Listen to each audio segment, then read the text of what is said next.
welcome back to Fluttering Butterflies. My name is Michelle, and for today's video I'd really like to share with you 10 mini reviews of books that I've read for the British Books Challenge. The British Books Challenge is a reading challenge. It's been going on for several years.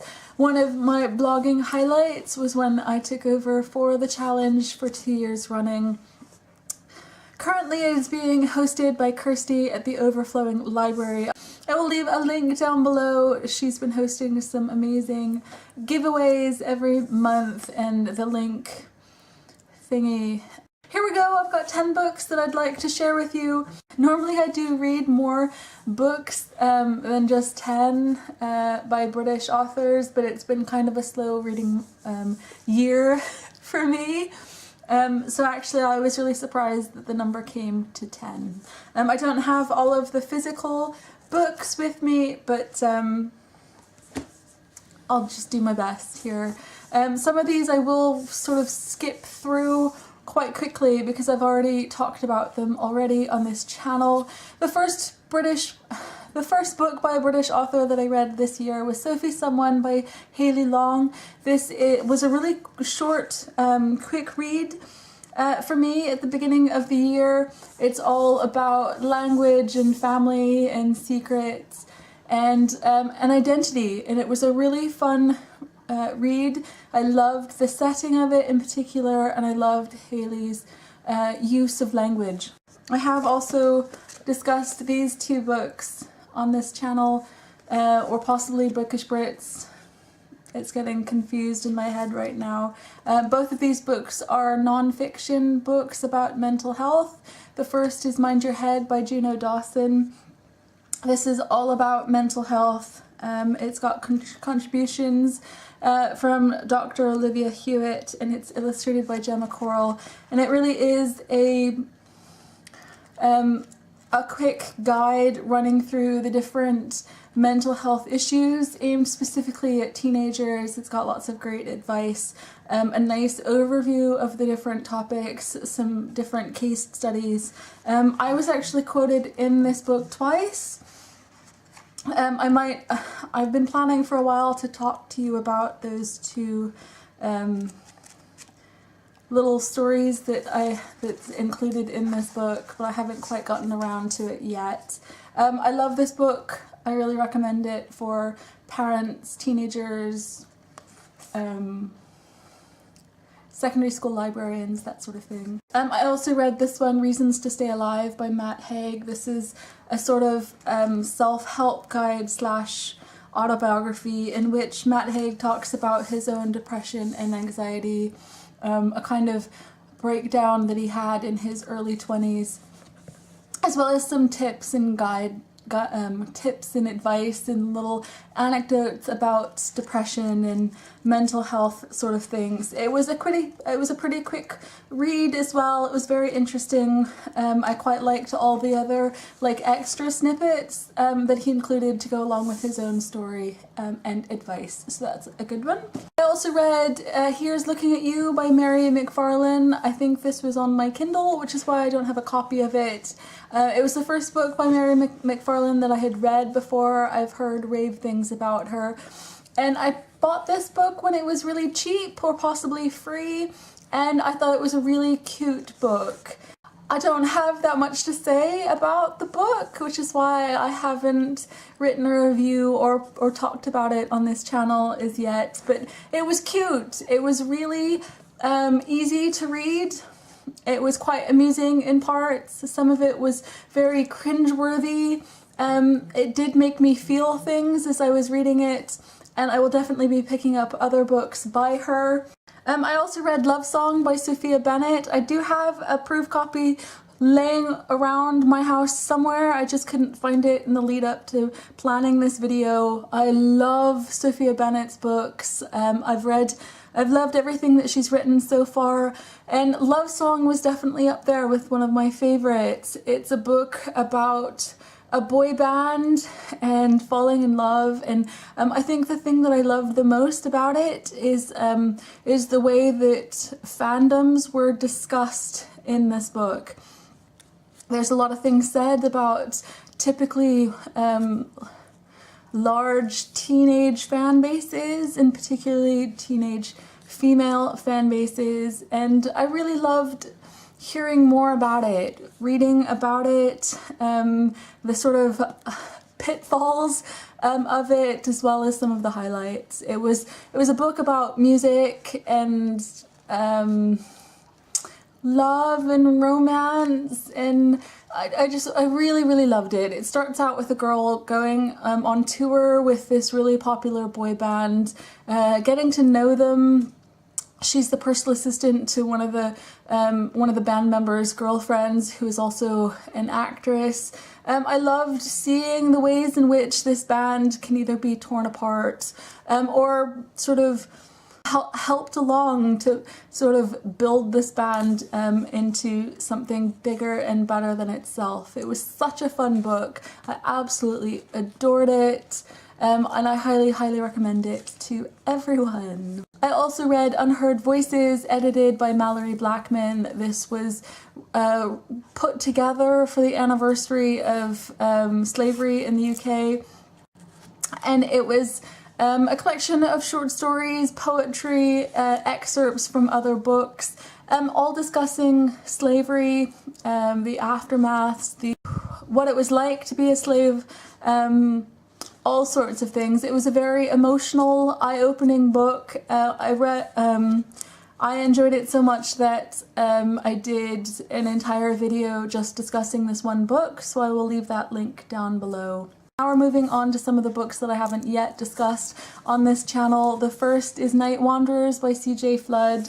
I absolutely adored C.J. Flood's debut book, Infinite Sky. I've been waiting for this book for quite some time, and I really enjoyed it. It's a book about female friendship. I was planning on doing a video solely on female friendships in YA right now, because there were some really good books on my TBR pile at the time, which is why I hadn't yet discussed this book. But I didn't get around to doing that because of the reading slump that I've been in. But I really enjoyed this one. It kind of starts out rather dramatically. These two friends get into some trouble on their night wandering adventures. And that kind of sets up this whole story about their friendship and how, you know, is it too intense? Is it harmful to either of the girls? It was a really fun exploration. Getting to know these girls and their friendship. Hoping that the thing that you leave with is that I really enjoyed this book, and I love how much it's made me think and feel.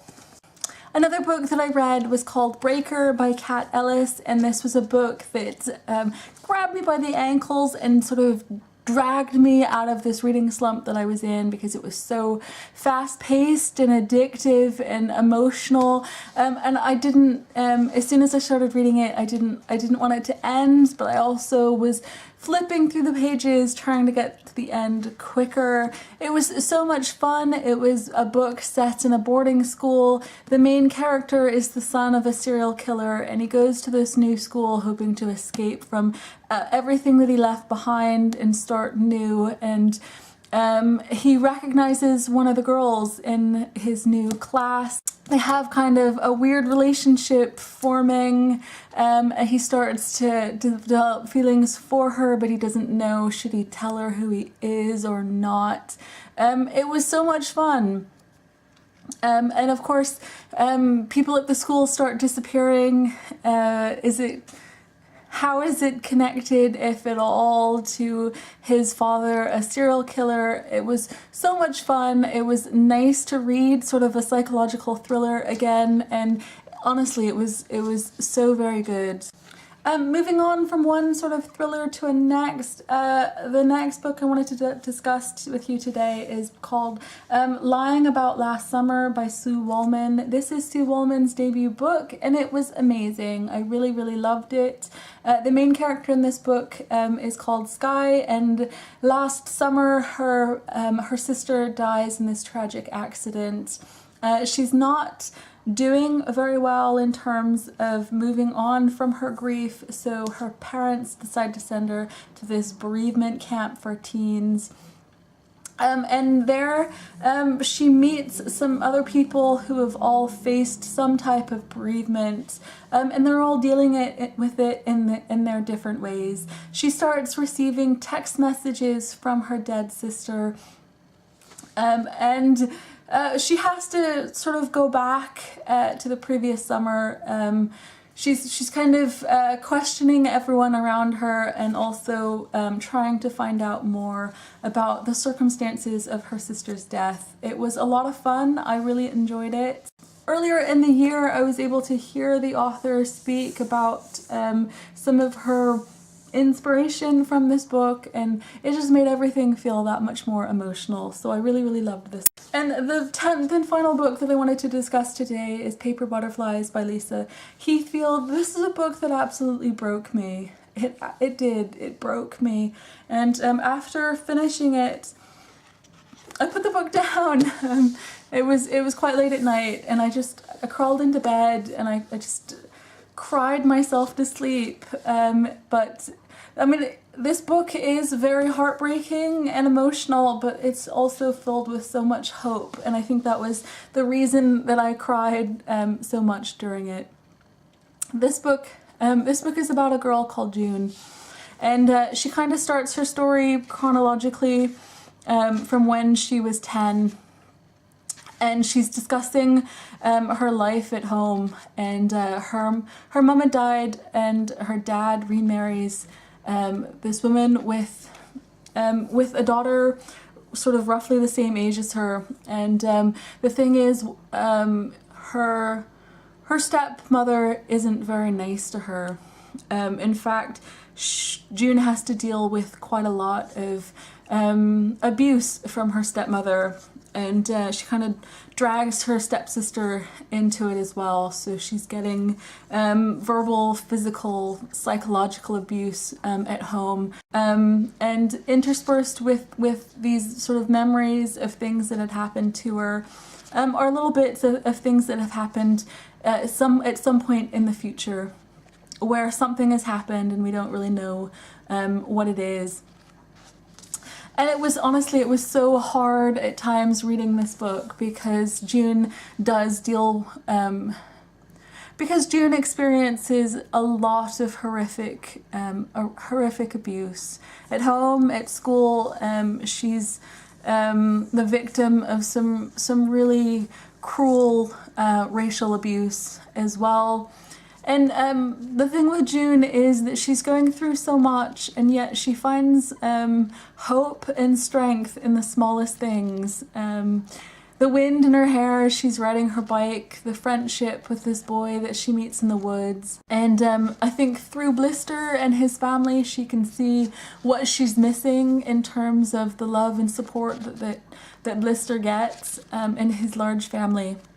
Honestly, I'm about to cry here because June's story is just so very, very emotional. It is by far my favorite book of the year. Honestly, after I finished reading this and I cried myself to sleep, it was a really long time before I was able to pick up another book again, because while this book, it doesn't seem like a book that can be read immediately after finishing it. I mean, it's not. It's also a book that will stay with the reader for a very long time, and it definitely left a really large impact on my heart. So I couldn't pick up another book after reading this one for a while. But I'm so glad that I did read it, and I'm so glad that Lisa Heathfield told June's story. That's it for me today, guys. Those are the books that I've been reading this year for the British Books Challenge. I'd love to hear if you've read any of these books or any of them on your TBR piles to read soon. What have you been reading? What are you picking up soon to read? Do let me know in comments. I'd love to hear from you. And as always, thank you so much for watching, and I will see you again next time.